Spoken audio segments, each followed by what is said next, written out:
What's up mga Oni-chan?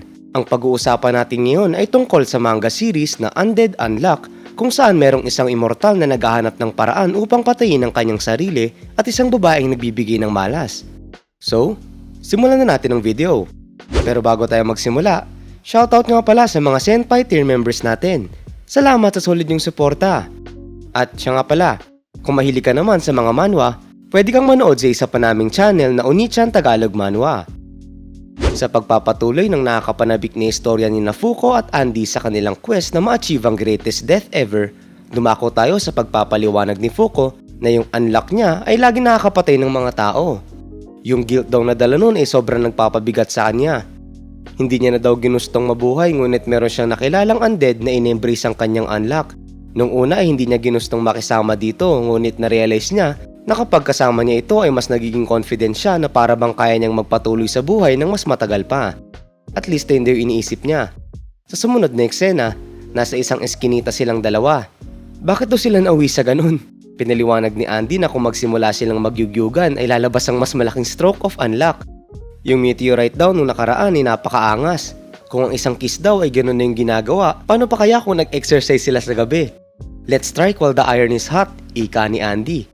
Sa isip naman ni Fuko ay sinasabi niya na si Andy na yung pinakamasahol dahil parang tool lang daw siya nun para mamatay. Kinakailangan niya daw na makaalis doon somehow. Dagdag pa, hindi daw siya makapaniwala na yung first kiss niya ay nanggaling sa ganong klaseng lalaki. Kailangan niya daw na ma-figure out kung paano makatakas bago pa yun ma-figure out ni Andy dahil yung pakilang daw nito ay dying in the best possible way. Ano daw kaya yung pwede niyang gawin doon at siguradong meron naman. Di nagtagal, may nakuwang ideya si Fuko at sinabi nito na yung susi sa kanyang unlock ay likability. Pinaliwanag ni Fuko na aside from Andy at sa kanyang magulang, yung tanging tao na kanyang hinalikan ay yung lolo niya. Meron daw yung dentures na nagpatakot sa kanya. Nung hinalikan niya daw yun ay ang nakuha lang nun ay sprained legs, tas namatay yun 3 years later, pero sobrang tagal daw ng time lag para maging siya yung may kasalanan nun. Yung point niya dito ay yung scale ng isang unlock event ay nagdedepende sa kung gaano niya kagusto ang isang tao. Kaya kung ipipilit lang daw ni Andy ang sarili nito sa kanya, ay mauuwi lang iyon sa magagalit siya dito habang buhay. Tinanong niya ito tuloy na gugustuhin ba yun ni Andy dahil ibig sabihin nun na magkakaroon lang ito ng maliit na unlock at hindi na mamamatay. Talaga ba? Dito si Andy kaya medyo nairita si Fuko. Nag-walkout itong si Andy at sinabi na kung ganun ay alam niya na yung kailangan niyang gawin. Basically ay hindi niya daw hahayaang mamatay si Fuko hanggang mangyari yun. Nagtaka naman si Fuko at napatanong kung hanggang ano yung mangyari, kung saan pinasunod lang siya ni Andy. Sa sumunod na eksena, pumunta sila sa isang storage rental facility. Pinapasok ni Andy si Fuko sa isa sa mga storage unit doon. Nagulat naman si Fuko sa kanyang nakita dahil tila isang armory ang pinuntahan nila. Pinaliwanag ni Andy na meron siyang armory all over the globe para kaya niyang makipagsabayan sa mga siraulo kapag kinakailangan niya. Matapos yun, nagsimula na siyang bigyan ng armor si Fuko. Binigyan niya yun ng vest, helmet at mask para siya ay maging bulletproof, stab-proof at chemical resistant. Napatanong si Fuko kung ano ba yung mga yun kaya pinaliwanag ni Andy na isa yung countermeasure laban sa mga nakalaban nila kahapon. Naalala naman yun ni Fuko at tinanong kung sino daw ba yung mga yun. Pinaliwanag ni Andy na isa yung organization na binabantayan ng mga unsolved mysteries kagaya nilang dalawa. Para daw sa mga yun, sila ang kalaban kaya i-expect daw ni Fuko na may darating na second group ngayong araw. Sinabi naman ni Fuko na natalo naman na nila yung mga yun, kaya sigurado daw siya na takot na yung mga yun sa kanila. Napakomento naman si Andy na, di rin, at pinaliwanag na may tinatago rin yung mga yun ng mga tauhan na kagaya nilang dalawa. Mga lalaki at babae na ninenegate ang rules ng mundo, ang mga negators. Kahapon daw ay nakita na ng mga yon ang kanilang abilities, pero sila daw ay hindi pa alam kung ano yung sa mga kalaban, kaya wala daw silang ibabat-bat doon. Ang tanging pwedeng gawin lang daw nila ay tumakbo. Pinaliwanag din ni Andy na 50 years ago, yung mga taong yon ay binugbog siya nung nahuli siya ng mga yon. Tapos ay ginugol niya ang 10 pang taon sa lab kung saan kung ano-ano yung pinagagawa sa kanya. Windang na windang naman dito si Fuko at napatanong na ilang taon na itong si Andy. Dahil daw doon ay napaisip si Andy kung ano yung gagawin ng mga yon kay Fuko kapag nahuli ito. Wala daw makakapagsabi kung gaano karami ang tao ang malulubog sa hukay para lang matest yung unlock nito. At baka putulin pa daw ng mga yon yung daliri ni Fuko para subukan kung gagana yung unlock nito kahit wala siya. Dahil doon ay napaiyak sa takot si Fuko. Ayun daw yung dahilan kung bakit kailangan nila kumilos, sabi ni Andy. Sabi din dito ni Andy na nafe-feel niyang nafe-fall na sa kanya si Fuko kaya na-irritate itong si Fuko. Sa sumunod na eksena, nagmotor sila habang sinasabi ni Andy na sisimulan na nila ang Get Caught and We're Done For World Tour. Napatanong naman si Fuko kung saan daw sila pupunta at meron daw bang certain spot na alam itong si Andy kung saan sinabi nito na, mali ko, pupunta daw sila kung saan sila dadalhin ng daan. Dahil doon napasigaw si Fuko na hindi ba ibig sabihin nun na it's a matter of time bago sila mahuli. Tapos pabigat na nga daw siya dito kay Andy. Nung nagpapanik na si Fuko dahil baka mahuli ulit sila, ay pinakalma ito ni Andy at sinabi na hanggat hindi siya nai-inlove dito at na-unleash ang ultimate unlock, maniwala daw siya na hindi siya nito hahayaang mamatay. Halata namang medyo kinilig itong si Fuko sa sinabi ni Andy pero tinanong niya na hindi pa rin ito tapos sa in love na yun. Na-appreciate niya naman daw na pinoprotektahan siya nito pero no way daw na mo-fall siya sa lalaking gaya nito. Kumalma na lang daw kasi itong si Fuko. After all ay push over naman daw siya. Agad naman na kumontra doon si Fuko. May napansin naman si Andy sa langit at nakuha nun yung atensyon niya. Tila nagkakrak yung langit at sinabi ni Andy na mukhang meron silang company. Nagulat naman si Fuko dahil sa pagcrack ng langit kaya pinaliwanag ni Andy na ayun yung paraan ng mga kalaban nila para makapunta from place to place. Yung mga taong nakahuli daw sa kanya 50 years ago ay lumabas din sa ganong klaseng butas. Pinahanda ni Andy si Fuko dahil may paparating daw. Di nagtagal, bumagsak sa kanila ang isang higanting robot at sinabi ni Andy na iyon ay ang Union. Madaling nayupi si Andy ng malaking robot gamit ang isang sapak. Agad naman na tumakbo si Fuko papunta kay Andy para tignan ito. Habang tumatakbo ay bigla niyang naramdaman na tila may humihila sa kanya. Di nagtagal, dumikit siya sa isang lalaki at sinabi na something itong si Fuko dahil kahit sa current predicament nito ay gusto pa din itong lumapit kay Andy. Gusto daw ba niya si Andy o kung ano? Napatanong naman si Fuko kung sino itong lalaking ito at kalaban daw kaya to. Pinaalam ng lalaki sa robot na nahuli niya na si Fuko kung saan sinabi ng robot na kung ganun ay patayin niya na yon dahil yung mission daw nila ay hulihin si Undead at patayin si Unlock.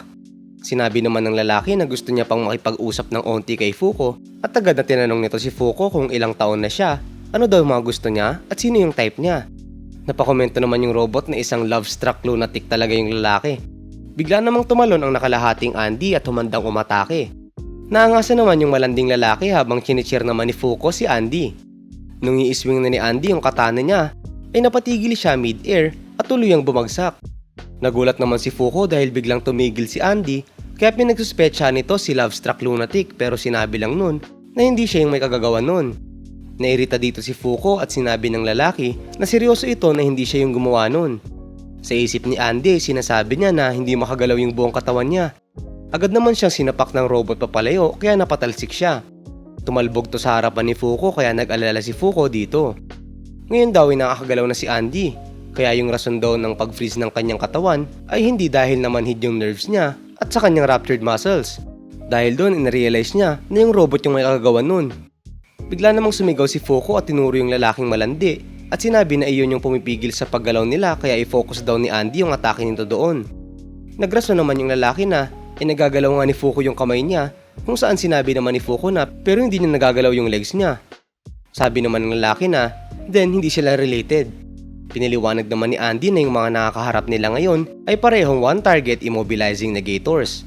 Similar daw ang mga yon pero yung ranges at abilities ng mga yon ay malayo sa isa't isa. Yung pangit na robot daw na to ay pinaparalyze yung katawan niya at yung malanding lalaki naman na katabi ni Fuko ay pinaralyze yung will ni Fuko. Hindi daw alam ni Andy kung ano yung naninegate ng dalawang yon para magawa yung bagay na yon. Takang-taka din dito si Fuko habang sinasabi naman ng lalaki na meron naman palang nakuha si Andy sa pagkabuhay nito ng matagal na panahon. Habang umaatake, sinabi naman ng robot na pero yung knowing that at applying that ay lubos na magkaiba at yun yung dahilan kung bakit sila ipinadala doon. Nawasak yung katawan ni Andy pero agad pa rin itong naka-counter na nagpagulat sa robot. Inasar niya yung robot at sinabi na, "Uy, once na nahit na ako ay kaya ko nang gumalaw ulit." Ngayon daw ay napagtanto niya na kailangan niya lang magpatama, mag-recover at tumatake pabalik. Nagsabayan ng dalawa na tila isang slugfest habang pinapanood yun nila Fuko. Napakomento yung lalaking malandi na nagagawa pa rin saluhin ni Andy yung mga ataking yun considering na nakakaramdam pa rin ito ng sakit. Isang napaka-brutish way of fighting daw yun kung tatanungin siya. Tinanong naman ni Fuko yung lalaki na habang buhay ba silang hahabulin ng mga ito kung saan pinaliwanag ng lalaki na kung makakatakas lang daw sila. Yung meteorite daw kahapon ay nagdulot ng mas maraming bad kaysa good, at dahil doon yung capture priorities nila ay umakyat ng 8 on a scale of 10. Ngayong nangyari daw yun ay kahit na matakasan sila nila, ay laging magkakaroon ng hunters na hahabol sa kanila. Talaga? Dito si Fuko at sumang-ayon yung lalaki at sinabi na hahabol din sa kanila ay mga negators kagaya nila. Sa isip ni Fuko ay sinasabi niya na wala ng saysay at hindi nila ma-outrun ni Andy ang mga yon. Bigla namang may narealize si Fuko at tinanong na, bakit hindi na-hunting yung malanding lalaki at yung kasama nito? Negators din yung mga to kagaya nila. Napatitig dito yung lalaki. Tila nakuha daw yata nila yung interes ni Fuko. Dito din natin nalaman na Shen ang pangalan ng malanding lalaki nung tinawag ito ng robot upang pigilan to. Sinabi ni Shen na manahimik yung robot dahil may karapatan si Fuko na malaman yon. Piniliwanag ni Shen dito na nagko-compromise ito ng 10 members. Ang Anti-Unidentified Phenomena Control Organization, aka The Union. Sa loob daw nun, ay merong isang 10-member roundtable of 10 special negators. Ang mga miyembro daw nun ay exempt from being pursued sa kondisyon na i-commit nila ang sarili nila sa pag-complete ng certain missions. Pero meron daw ilang test na kailangan mong ipasa para makapasok. Doon naman napagtanto ni Fuko na kung maging miyembro sila ni Andy nun, ay titigil na yung Union sa paghunting sa kanila. Agad naman na kumontra yung robot at sinabi na pasensya na at puno na yung table. Bigla ring hindi na nakagalaw dito si Fuko. Piniliwanag ng robot na without any empty seats ay hindi magkakaroon ng additions or chances sa loob ng Union. At kahit sinong negators na hindi miyembro ay wala ng iba, kundi isang halimaw na magsasanhi ng kaguluhan sa kanilang mundo. Pagka-regenerate ng katawan ni Andy ay nagawa nitong mailigtas si Fuko sa sapak ng robot. Tinawag sila ng robot na UMA Freaks. Tinanong ng robot si Shen kung nakita ba nito kung paano nagawa ni Andy yon. Kung saan sinabi nito na walang paraan na kayang i-produce ng human muscles ang ganong speed, kaya sigurado daw siyang ginamit ni Andy yung regeneration nun. Sinabi naman bigla ni Andy na nauunawaan niya na ngayon, instead daw na maging hunted sila, ay maging hunters daw sila at maging parte ng table. Wala daw may alam kung ano mangyayari pagdating nila doon, pero wag daw mag-alala si Fuko dahil as long as nakatayo siya, ay hindi niya hayaang mamatay si Fuko. At hindi niya din daw ito ibibigay sa kanila. Kitang-kita naman sa mukha ni Fuko na kilig siya doon. Agad niyang tinulak si Andy at tumakbo.